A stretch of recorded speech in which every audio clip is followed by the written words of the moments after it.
Welcome, everyone, and thank you for joining us for this professional learning opportunity. I'm Jessica Roberts with NCEA, and I'll be facilitating the webinar today. Just a few housekeeping notes as people are joining. If anyone has any questions during the presentation, feel free to use the Q&A window. We will be monitoring the questions and try to answer them in the allotted time.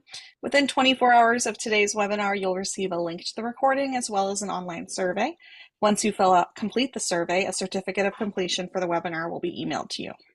Today's webinar, Partnering with Parents to Teach God's Design for Friendship, is presented by Julie Emery Johnson, Megan Markovich, and Whitney Stovall from Frenzy.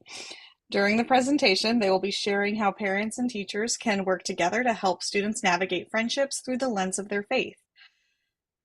Before I turn it over to the presenters, let us begin in prayer. In the name of the Father, and the Son, and the Holy Spirit. Amen. O Christ, our teacher, we thank you for the gift of Catholic schools where the message of your life, death, and resurrection is proclaimed, discipleship is modeled, worship of you is cultivated, and community is experienced. Increase our zeal for ensuring that all children and families can benefit from an authentic Catholic education, and that Catholic schools grow in their ability to nurture the souls and form the young minds of students for generations to come. We ask all this in your name. Amen. In the name of the Father, Son, Holy Spirit. Amen. And I'm going to go ahead and turn it over to you guys. Hey there, everybody. Good afternoon. We're so excited to have you here with us today. Whitney's going to get us up and running, and I'm going to start by just introducing myself and a little bit about the lay of the land for our webinar today. And we always love joining you all and having these times together, but we're going to take a little different approach today. We brought 3 team members from Frenzy today, and we're all going to kind of try to come and bring different perspectives. So my name is Julie Emery Johnson. I'm the National Partnership Director. And I'm really just going to take the classroom educator slash building administrator approach to this today. And then Megan is going to bring all her good Frenzy knowledge, but also she's going to represent the parent voice today. And then Whitney is going to bring the counselor's perspective, the school counselor's perspective today as we sort of walk through this conversation. So we're excited to get started. Megan, take it away. Sure. Hi, everyone. My name is Megan Makrovich. As Jules mentioned, I am going to offer the parent perspective. I am a mom of 2, a 14-year-old freshman in high school and a 10-year-old little boy, 4th grader. I am super excited to chat with all of you and also offer that perspective. I've been with Frenzy just a little over 3 years, so super excited to lean in and have these conversations. And hi, everyone. My name is Whitney Stovall, and I serve as a lead partnership specialist here at Frenzy. I've been with Frenzy for it'll be 2 years in the spring, but served as a school counselor, as Joel said, in Catholic schools for a decade in Tennessee. So I worked in the Diocese of Memphis and with Dominican Sisters of St. Cecilia at one of their independent schools in Nashville. But excited to talk with 2 of my favorite people, Jules and Megan, about this topic, and really hopefully share some insight with all of you as we dig into our topic today. And with that in mind, I'll kind of walk us through our purpose for our time together, which is really just to explore best practices and the impact of partnering with parents to build social and emotional competencies by proactively teaching positive friendship skills. And at Frenzy, we really aim to do this through the lens of scripture, using our faith as the foundation as to why are these skills important? Why do we want to see our kids, our students interact in positive ways? And how can we engage parents in that conversation? So that's really the hope of our time together today, really rooted in Mark 12:30 through 31, where we want our students and all of us in our building, our school communities to live out this verse of love the Lord your God with all your heart, with all your soul, and with all your mind, and with all your strength. And the second is this: love your neighbor as yourself. There is no commandment greater than these. So this is our hope for our time together. So thanks so much for joining us.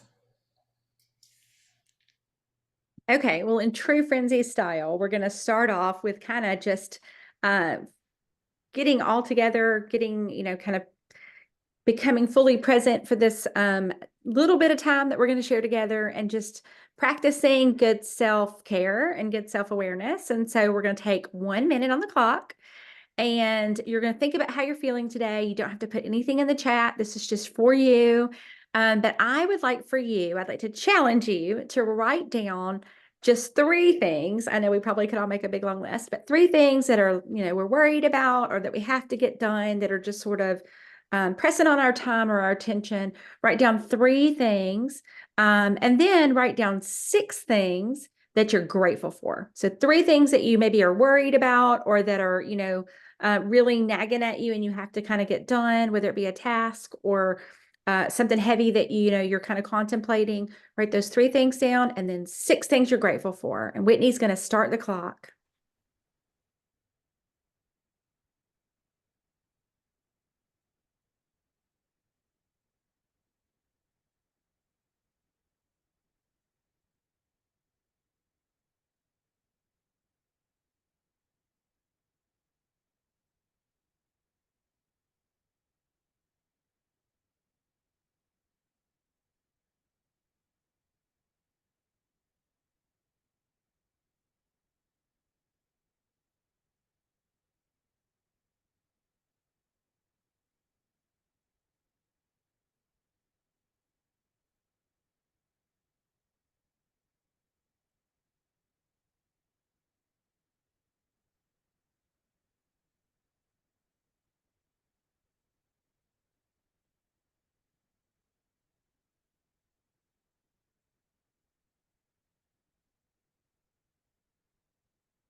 Okay. Whitney's going to talk to us a little bit about the purpose of just taking that minute. And I'm going to let her take it away. Great.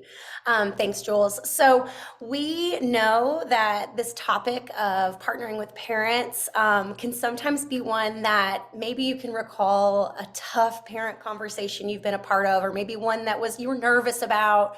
But at the end of the day, we are so grateful for our partnership with parents. And in life, when we are encountering things that are heavy, that are stressful, that might be worrying on us, gratitude is really such a powerful practice that can help keep us rooted in viewing things through the lens of what we have rather than what we lack. And we are really passionate about gratitude here at Frenzy because there are so many psychological benefits, health benefits. And so really the purpose of this is just to highlight that when things are weighing on you, lean into gratitude. And that's such a powerful practice. And what we see when we practice gratitude on a regular basis is things like greater resiliency skills so we can face those hard things. We see lower rates of anxiety and depression because really things like anxiety, worry, and fear, really they just can't coexist in the same moment as expressing and practicing gratitude. So when those worries creep up, take that deep breath and practice those gratitude moments and just notice the difference before and after you take that moment to practice that. We also see that we are able to lean into tough conversations with a more positive outlook when we practice gratitude. And then we also carry a lot as educators. And so we have to make sure we're caring for ourselves, both mentally and physically. And so we see things like improved sleep, improved mood, less fatigue, less burnout, and even lower inflammation in the body, which is something that I get really excited about because I think like that research is really cool because what happens when we practice gratitude is we receive the brain chemicals, those neurotransmitters of dopamine and serotonin. Those are responsible for us feeling good and feeling those positive emotions. And so when we practice gratitude, we actually experience an increase in those and the activity of those neurotransmitters. And so science and research really proves to us that this is a powerful practice for us to lean on all the time, but particularly when we're faced with heavy things that we might be facing, let's just lean into a gratitude practice. Thanks, Whit. That's amazing. I always have to remind myself of that. Me So too. I just kind of want to center our conversation today. I'm excited with 3 Catholic women taking different perspectives here today, just talking about the perspective of being a mom, being an educator, which I think is sort of like being a mom oftentimes.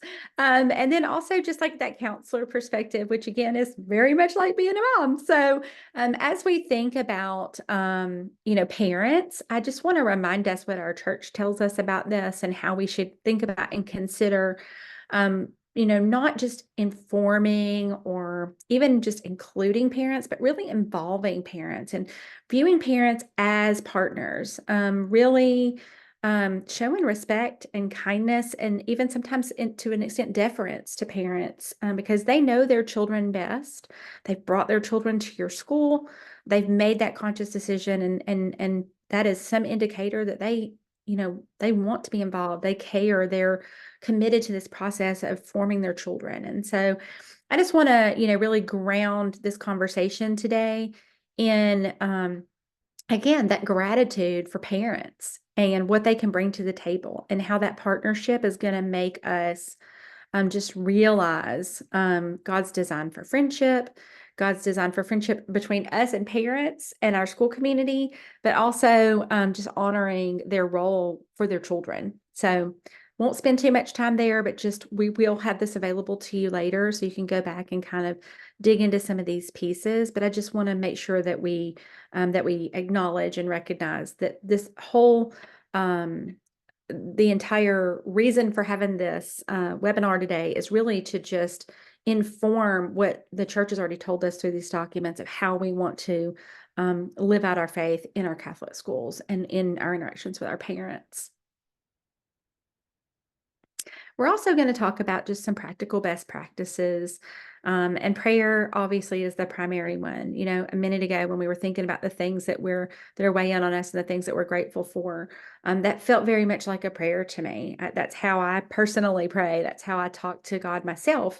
Is just to just always recenter around that Thanksgiving. And so I think prayer is a great place to start. It's a good neutral ground. Like Whitney said, you might come into a conversation with parents that, might feel like it's going to be a hard conversation, or you have to, really tackle some things that, we're all sensitive when it comes to our children and to our practices, as professionals, as teachers. And so you can come into that feeling a little anxious, but prayer is that great common ground. And it's that great piece that our faith, gives us, that's shared. And so the first best practice, which I think we say for everything, is prayer. I feel like every time we do a webinar, we're like prayer, but it's true. And it's just such a good place to start. The other piece is still along those lines of communication. It's the idea to take really good notes when you talk to each other and then share those notes, follow up. Repeat what you're writing back to them to make sure you're capturing, kind of the parts that you're both going to own. Or if you have a perspective and they have a perspective, be sure that you're recording both those pieces to show that they're both honored and valuable and important and considered. The next piece is proactive check-ins. And when we were preparing for this, Megan and I had a really big conversation. And since she's representing sort of that parent perspective, Megan, do you want to share just a minute on the proactive check-ins and how that lands with you as a parent? I think you're muted. I was sorry. It's okay. Because as a parent, I have kids at home and I'm trying to keep them quiet. One of those. It is a snow day. It's cold here. As one of those proactive check-ins, we always want to hear the positive notes, right?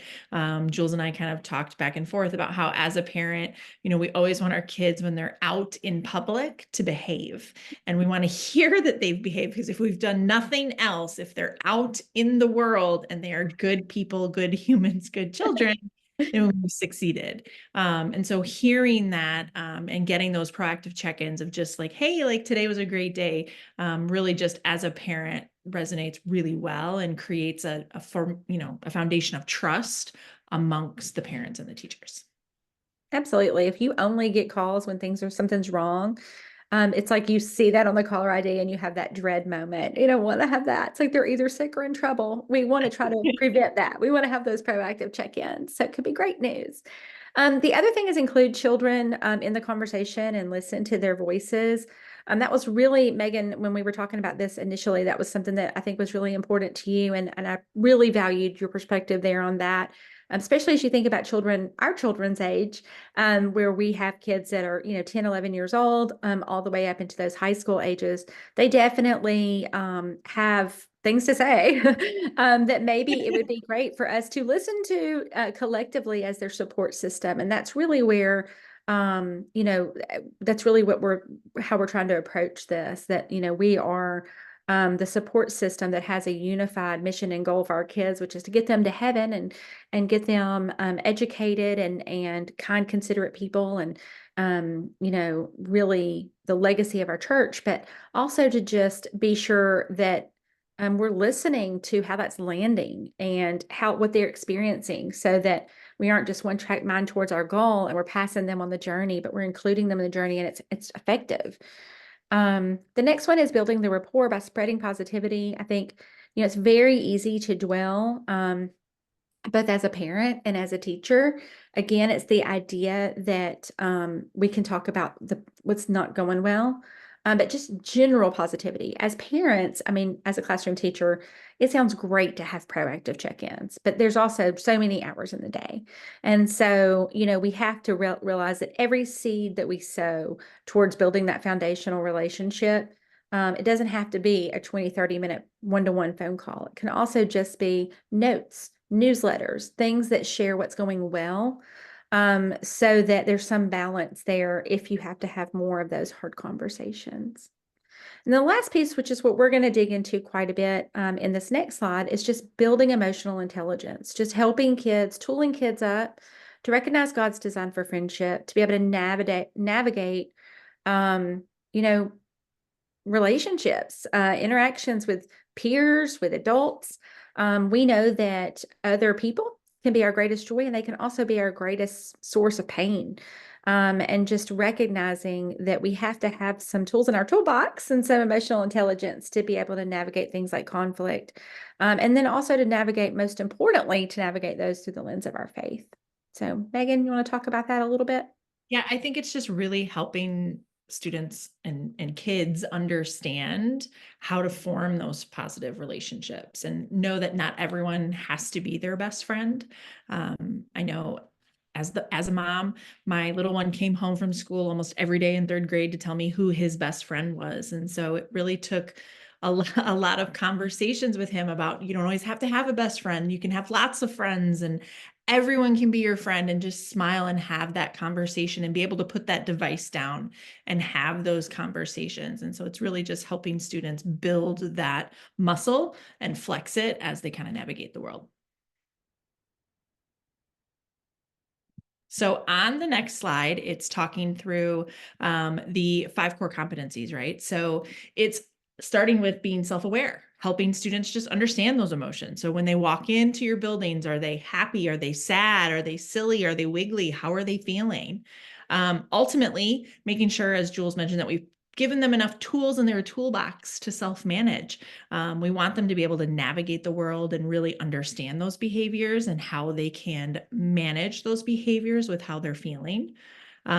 Ultimately, making sure we've put them on the right path to make constructive and responsible choices, not necessarily right versus wrong, but constructive choices so that they understand their implications about their behavior. And then turning it outward, knowing that God didn't design us to be alone, right? He designed us for relationships and for friendships. So it's really just helping them have that understanding, that compassion, that empathy for the world around them while forming those positive relationships that I mentioned earlier. This is where we're really going to kind of dig in today, which is on that social awareness. Having that ability to show that understanding and empathy for others, really wanting the students to understand perspective taking, right? To kind of take it all in and assess the situation, and really kind of flex that empathy muscle that we talked about, as well as appreciating diversity and respect for others, knowing that not everyone has to be your friend, but you can smile in the hallway, say hello, give them a little wave, and just know that that's setting a precedent for your behavior and how you feel towards the world around you. Absolutely. One of the things I think about when I look at that is just being able to put yourself in other people's shoes. You know, one of the things we often talk about when we talk about social perspective taking, it doesn't mean adopting somebody else's perspective.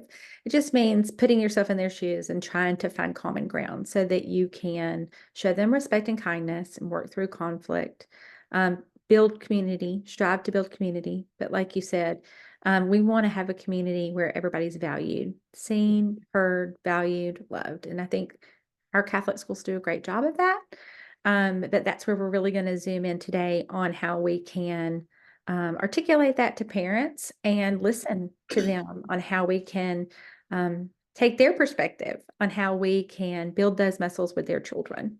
Yeah, I'm hearing you say, Jules, that when you said like how we can show that in our parent conversations, this is a practice for us as well in leaning into those tough conversations if they are going to be difficult, with empathy as well.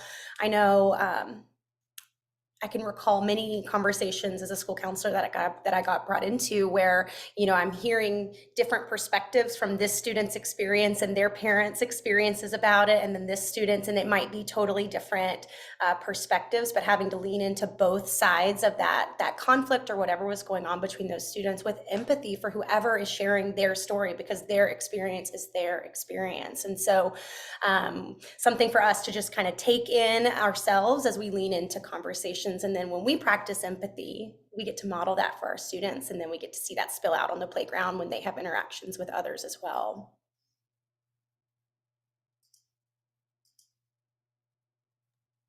Okay, well, this is always my favorite part, but this is where Whitney is going to share some practical tools that you can use in your classroom with your parents, peer to peer. You know, you can have these conversations. You can even, many of these tools are even able to flex with using with students peer to peer when they're resolving conflict. Great tools to ground us. And also to illustrate to parents how you are encouraging building these social and emotional muscles within your classroom. So I think a lot of times parents also just like to see behind the curtain and say, okay, so you're working on these things, but what does it look like? How does it feel? And especially as you sort of talk through the conversations about reconciliation, I really love it. So I'm going to be quiet and I'm going to let you dig into these tools. Great. Megan, chime Awesome. in too as a mom. Please. And really these strategies I'm going to share are really based off of a lot of the work that I was using with students alongside parents, navigating friendships and all kinds of things in between there. So we're going to start out with something that's really a best practice that many of us know as educators, which is just kind of that sandwich method when we are leaning into conversations. And so, you know, starting and ending with positive words, positive statements. And so as we said at the beginning, opening with prayer is a gift in our Catholic schools. I know that was a practice that at my schools we always leaned into parent conversations, whether it was, you know, about grades or friendship. We always started with prayer, and so I would always encourage that. But then, you know, positive openers. You know, I'm so happy to have Susie in my class. You know, and list a couple positive attributes about that student. This is really going to set the tone for the parent that you see the good and you see, you know, it's their baby, right? And so you're able to lean into that conversation with them knowing, okay, Miss Stovall cares about my kid, right? And that's going to help any kind of tension that may come up if you end up having to navigate some struggles. And on the front end, asking, so, you know, Megan, if you were in this situation, I might ask you, you know, what do you think's going well? And to give you an opportunity to share the things about your child that you think are going well. And then at that point for you to listen, but then repeat back what you hear. So if you were to share some good stuff, I would say, wow, so, you know, what I hear is that, you know, your kid is doing, you know, great in math facts, they're doing great in friendships or whatever it is. I'll just repeat back what you say. Because when that happens, you feel listened to, you feel heard, you feel like the most important thing to me right now because all my attention is focused on you. And so I wonder if that would feel good to you in a parent conversation. I hope so. For sure. It definitely helps when, you know, you feel that the teacher is as protective of your kiddo as you Yeah, are, knowing that they've come to the table with the best of intentions. yeah. It makes the trust and the foundation that much more concrete, Mhm. as you have the tough conversations that you know are coming. Yeah, But it's nice to hear the positive first, yeah. as opposed to just feeling put down, for Yeah, sure. absolutely. And I can't tell you how many times parents would sit at the table for a meeting, and they would express they were nervous, and they would say that like I'm nervous about what's to come. And so when you set the tone there, it just is almost a collective deep breath. That, along with prayer, is a really powerful way to start. But then we get to the meat of the sandwich, if you will, which is I really think this part is important to work together on. And so if there are struggles to talk about, rather than me as the educator, naming them right off the get-go, ask the parent first, is there anything that you might be worried about, or any areas of concern? Listening with empathy and understanding, and again, repeating back what you hear, which communicates again that they're the most important person to you right now and that you are really listening. And then in collaboration, you're then able to share areas that you see as a struggle or areas for growth. And then using that kind of meat of the sandwich with as many toppings as you need to squeeze in there to get to the plan at the end, where together you're working on coming up with that plan.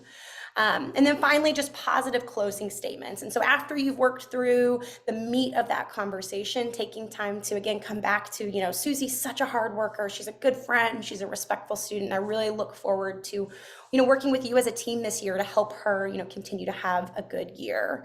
And then finally, we talked about this at the beginning as a best practice, is that idea of that intentional follow-up, whether it's a handwritten note, an email, just kind of recapping your conversation and putting in writing what you've agreed upon as that action plan for whatever the struggle is. So Megan, what would you feel like if this was a parent conversation you were entering into at the end of this, after you kind of went through this format of a conversation? First of all, I love that you said handwritten note. And then kind of talked about that as well. Yep.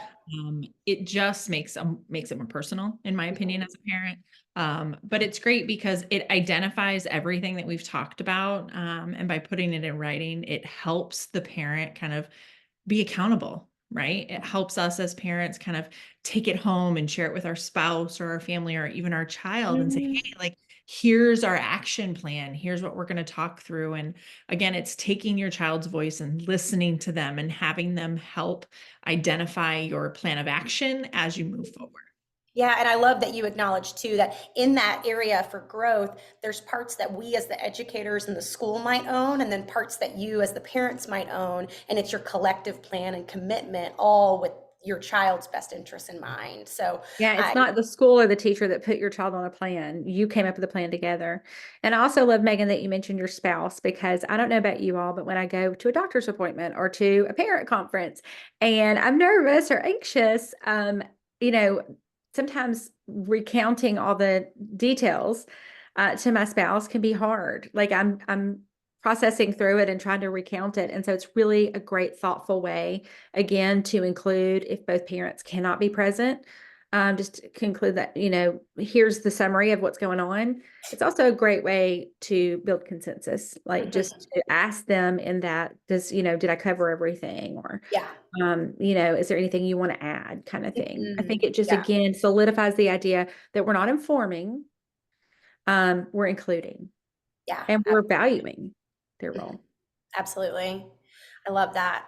Um, all right, so we're going to share a couple more strategies here with you in these next few slides. And this one here is one of my favorite proactive strategies that as a school counselor I use with students, but I partnered with parents on this in a really transparent way, because at the end of the day, parents, for all of us, whether you're the teacher, the counselor, or the parent, It's hard if you see your student struggling in relationships.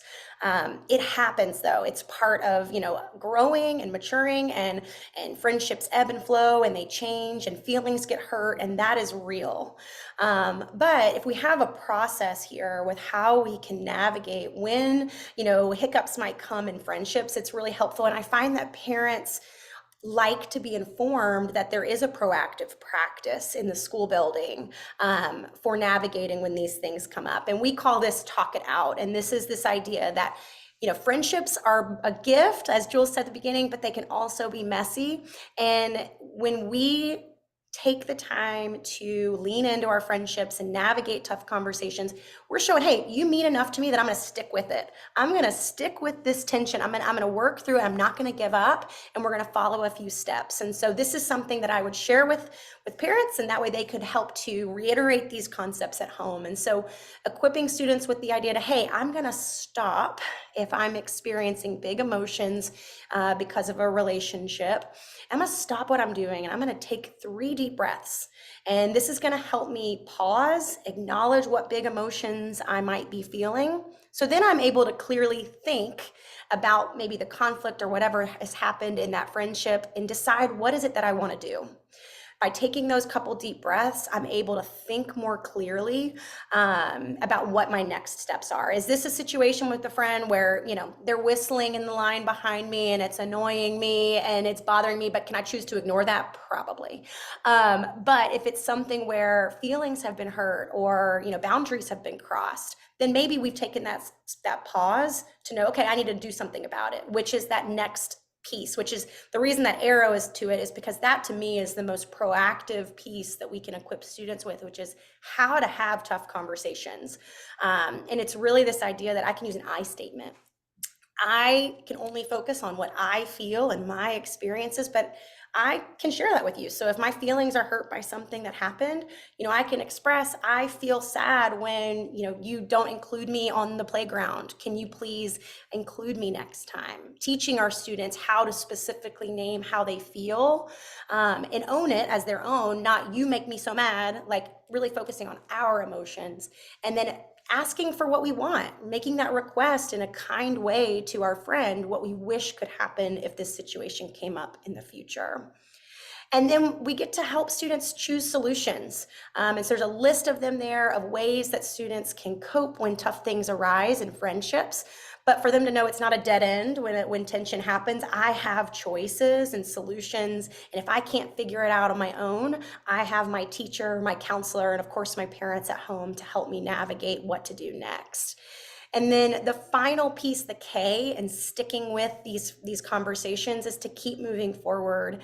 And this really, comes back to our faith, because it's all about forgiveness. Because at the end of the day, we are going to make mistakes, especially our kids who are learning and growing and building all of these skills. Conflict's going to happen. Feelings might get hurt, but we can practice forgiveness and make commitments to try to do better in the future.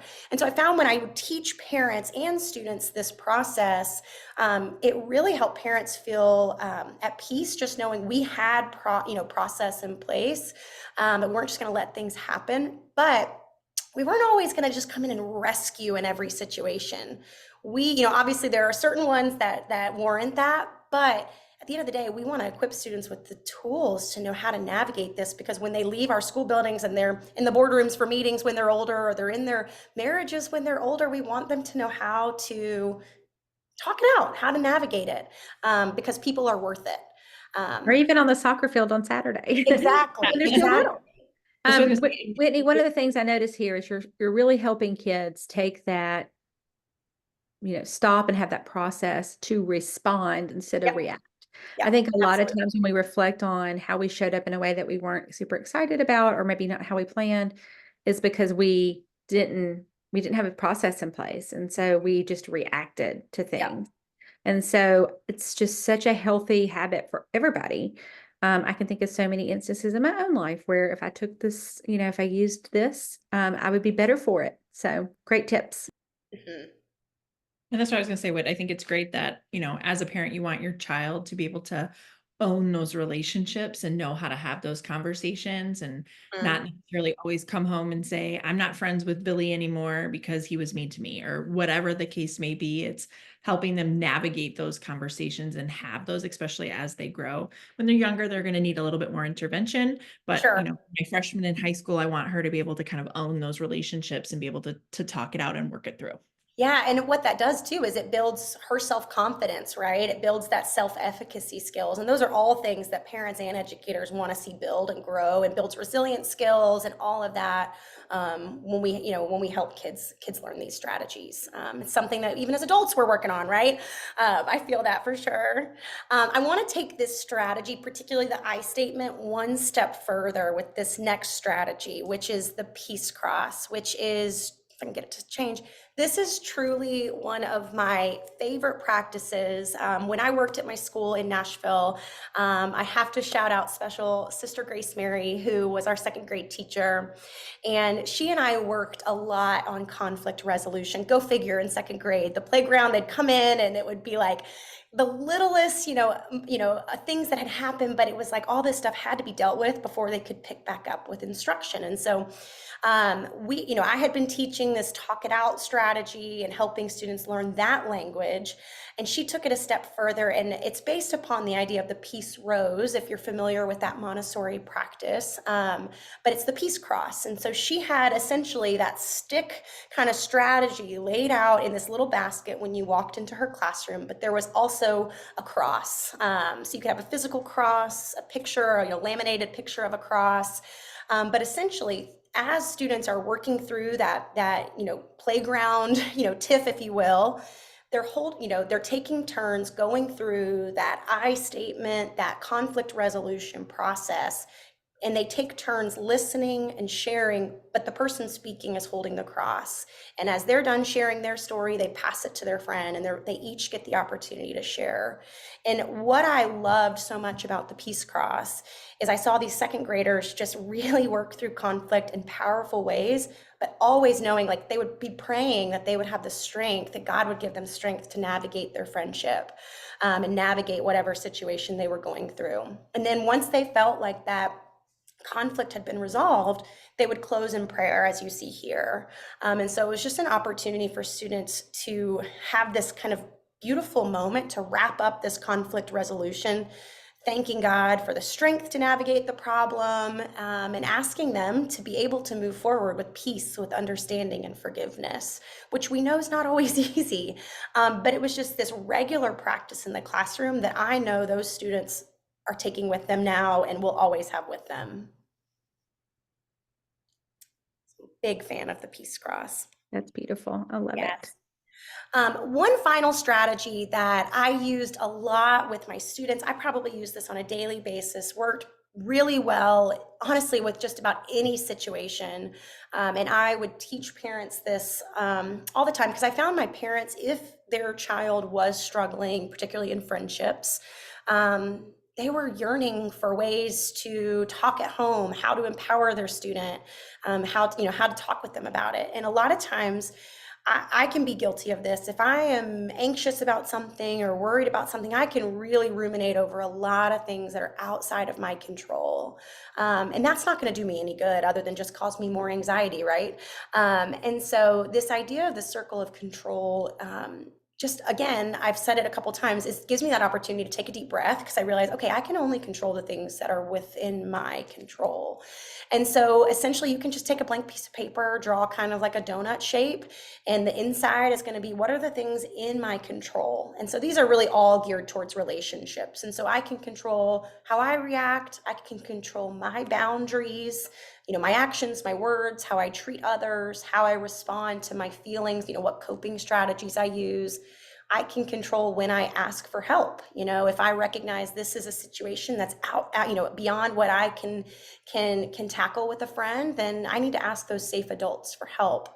But I can't control how other people act as much as I wish I could. I can't control, other people's feelings or other people's thoughts or what other people say. And that can be really hard to realize and to let go of, but also freeing at the same time in a way, because you're able to recognize that maybe certain situations are just, it's kind of it's not necessarily something I need to burden myself with. And maybe even, as I feel like Megan, you and Jules have, talked about, especially having older kids who, they're at that understanding of not everyone's going to be my best friend. This practice can be helpful too. And it doesn't mean I will treat people that aren't my best friend with unkindness. That's not what it gives us permission to do. It just can help free us from some of the pressures, I think, that can weigh on us when it comes to pleasing others and meeting everyone else's expectations. Because at the end of the day, we can really just control those things within our control. I love that. Thank you. I think that pivots really nicely into, if you've ever been to any of our webinars or been to any of our sessions, one of the things we talk a lot about at Frenzy is resilience. And just remember again that the definition of resilience is a person's ability to bounce back when they experience hard and challenging things. It's also kind of a barometer, because we know we're going to have hard and challenging things, and it helps us, have that confidence and have that strength when things come up to go, I got this. It's not that hard. But if we want resilience, if we want our kids to, build resilience, we have to, again, kind of anchor back into that circle of control, partner with teachers, partner with parents, think about how we want to tool our children up to solve as often as they can their own problems, or give them practices that are going to serve them well, like stick, as they start to try to figure these things out on their own. I think the idea here is a scaffolded approach to both, to just being the trusted adult, really. That scaffolded approach that we're really, our aim is to help kids, first and foremost, have a really solid grasp on their faith, and to use that faith and the expectations from how we want to treat people, that is that lens of faith, to navigate these situations. I feel like we've said the word navigate a lot on this webinar. I don't know why we keep saying that word, but that's really what it is. We're sort of, moving about and trying to figure out how to get through these little road bumps in life that everybody's going to experience. And so we can't lose sight, I guess, of the need to have resilience, and to build resilience in our kids. And sometimes, again, that can even be a hard conversation that we as educators have to have with parents, is that we want to kind of solve problems for kids. We want to swoop in and get involved and really try to work it out for kids without removing them from the equation. And so it kind of goes back to Megan's good advice of, listening to the student voice, and keeping them at the center of this process, and how we're trying to help grow them, and just give them the best possible chance to be able to work through these things on their own in better and better and better ways as they get older and more mature. Anything else y'all would add there, ladies, on the resilience track? Well, I just want to thank you so much for coming today. We love spending time with y'all. I know it's always just short and a great chance for you to get some good tips from us. One of the things I do want to mention is oftentimes you'll notice at the end of our webinars, we have a QR code and you can grab some freebies. And today we have a couple of really great freebies, but we have one that's been formatted right now to be a poster. We're pulling it out of a Frenzy unit, and it's that STICK sort of acronym, and we're having it made as a poster for you all. So if you will just watch for an email from us, we'll send you over the coming week or so, we'll send you an email, and it'll have that attachment, so you can print that and use it in your classroom if you're interested. And then we also have some really great, our design team has designed these really great parent notes, little lunchbox notes, and we have some templates for those as well, and we're going to send those encouraging note templates to you all as well. And so watch for those coming to your inbox soon. And if you are a person who registers late and wants to watch the recording, totally fine. Our emails are right here. And so even if it's a year from now, you can shoot us an email and we'll be sure and get you those freebies right away. Thank you so much. We appreciate it. God bless you, and God bless those you serve. Thank you guys so much for being a part of the webinar and hosting the webinar today. We really appreciate it.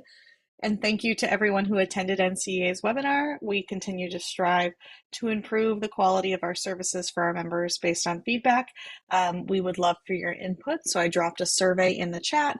This survey takes just a few minutes to complete, and you will get a certificate of attendance following completion of that survey. So go ahead and complete that, and then like they said, we'll get those freebies out to you all. Thank you, ladies. Thank you You're so so welcome. much. Thank you, Jessica.